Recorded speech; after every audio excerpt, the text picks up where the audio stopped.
start with Rob. Coach, if you just look at the numbers, Georgia's one of the most balanced and explosive teams in the SEC. But is it a pick your poison situation with them, with going after the run of the pass? Just what are you trying to take away? We're defensively, we still always hang our hat on trying to stop the run.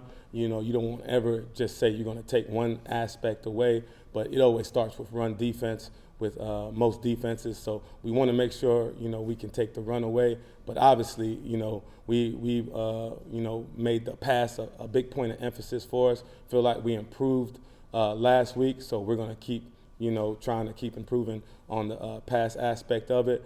But, we just want to play, really good defense at the end of the day, and however they're trying to attack us, we want to try to take that away. Wes?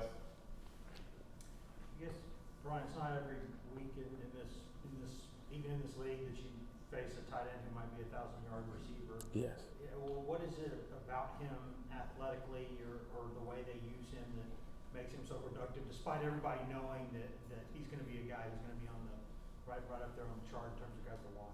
Oh yeah, he's he's one of the big pieces of their offense. It's his versatility. He can line up anywhere on the field. Obviously, is a mismatch in a lot of ways. Whether it's whether he's on a safety or a linebacker, runs great routes and has excellent speed. So you match all that with a guy that still will get in the line of scrimmage and still block defensive linemen. You have a complete tight end. You watch the tape on him. There's guys that obviously are paying extra attention to him, and he's still making plays. So obviously, his skill levels, is through the roof, and we're going to have to do a great job on him to give ourselves a chance to win. Well, Patrick, Austin, Mike. Coach, you guys I think are top 10 nationally in run defense. I know when you haven't had much success, it's all three levels, all it's a collective group. But what specifically do you like about what your linebackers have done in helping you guys stop the run so well? I always say run defense, just like pass defense. It's like you said, it's a team effort. It's obviously, building a run wall. We want to have every gap covered, all of our assignments, handled, whether, you're the force player or you're a field player, on every run play. And we try to make that a big point of emphasis. And I think our run wall, starting with our D-line, has been so much better. Our D-line probably doesn't get the credit it deserves for, how they're able to control the line of scrimmage or even, get the knockback to get guys on their side, offensive linemen on their side of the line of scrimmage. So, like I said, it starts with them, but we add the secondary and corners. I thought our corners did a great job coming up and tackling with some of those condensed sets that Kentucky had last week. So it's definitely a team effort, but, it's always a point of emphasis on stopping the run, and I think our guys are embracing that. I know it's not your position, but Wesley Walker seemed like he had a good week last week. When y'all sat down as a defensive staff, did the film kind of bear that out? Yes, Wesley's a guy that's improved every week. Obviously, as a transfer coming in, having to learn our system and learn the way we do things. Wesley's been, unbelievable. He got, extensive playing time last week and made the most of it. With the numbers he had, he was actually our player of the game on defense. So that tells you, he did some really, really good things. And just like everyone else, you've seen him improve from, the first week all the way up to, week 8 that we just had last week. So we're very, very thrilled with, his progression so far. Mike? Yeah. Coach, I want to ask you about a couple of Georgia players. Specifically, you're talking about the versatility of Bowers. I want to ask you about Zero and the running back McIntosh and the challenges those guys could present.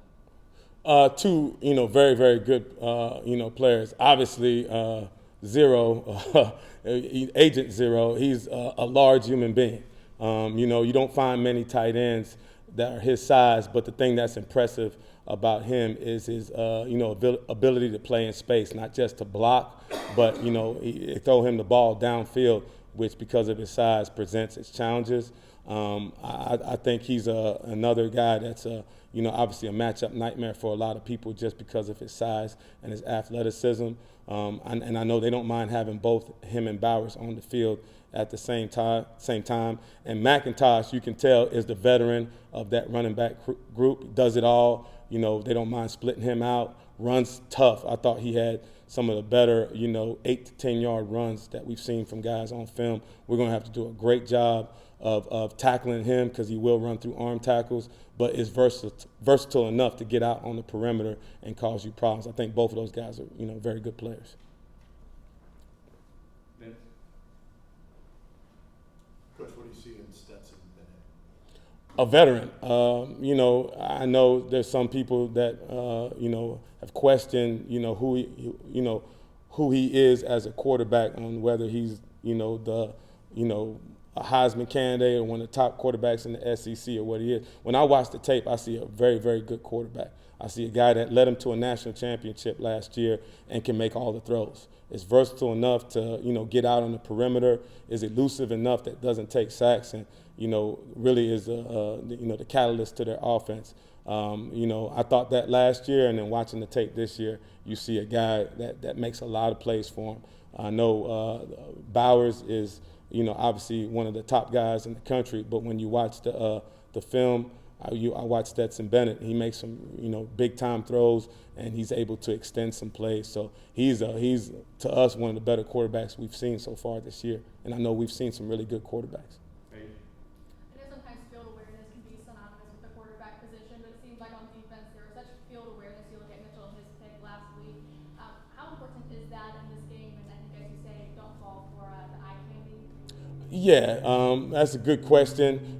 Field awareness always starts with obviously your preparation and understanding what formation that the offense is in, versus the defense that you're in. You always want to anticipate how people are going to try to attack you. And you mentioned the Juwan Mitchell pick from this past weekend, and that was just simply obviously getting to the ball, playing aggressive, and understanding what route that the offense was trying to run. They obviously tried to throw a quick route, and they were able to get a jump on it, which put them in position to get to the football on the tip. So field awareness is probably one of the number one traits that you want to have, and if you're going to play really good defense, there has to be awareness. Like I said, one, on what the offense is aligned in, on two, what are we calling and how we're going to try to stop it. Time for 2 more, Wes. Ryan, when you look, at the way Juwan Mitchell played last week overall, I know there's some weeks where you can score really well or grade really well, but the ball just doesn't go your way much. With him getting 8 tackles last week, was that the ball finding him more or him making more plays? What all went into that? That's always a combination. With every run, usually if you're the inside backer, they have someone there to try to block you. So obviously with the run plays that they were running, they were a power running team. We had to do a good job of getting off of blocks, and he did a great job of finding the football, but it's also not just finding it, it's getting the ball on the ground. He did an even better job there. So I've always said, Juwan's super talented. The big thing was just getting him healthy and getting him in a rhythm where he could go out there and play and show what type of player he was. So it's a combination of both.